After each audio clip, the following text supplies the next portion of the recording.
একজন নারী ক্রিকেটার যখন যৌন হয়রানির অভিযোগ করেন তখন প্রশ্ন ওঠে, খেলাটা কি শুধু মাঠে নাকি ন্যায় বিচারের মাঠেও?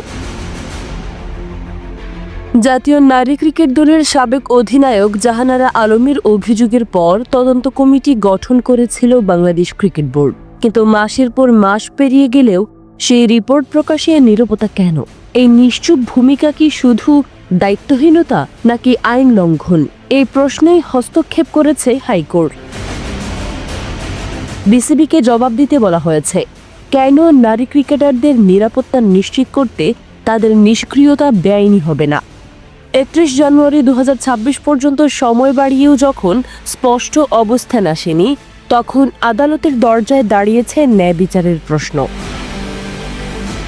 এটি শুধু একটি অভিযোগের গল্প নয়, এটি নারী ক্রীড়াবিদদের নিরাপত্তা, তদন্তের স্বচ্ছতা এবং ক্ষমতাবান প্রতিষ্ঠানের জবাবদিহির লড়াই। 4 সপ্তাহের মধ্যে বিসিবির জবাবই বলে দেবে নারী ক্রিকেটাররা কি সত্যিই নিরাপদ, নাকি নীরবতাই এখানে সবচেয়ে বড় অপরাধ।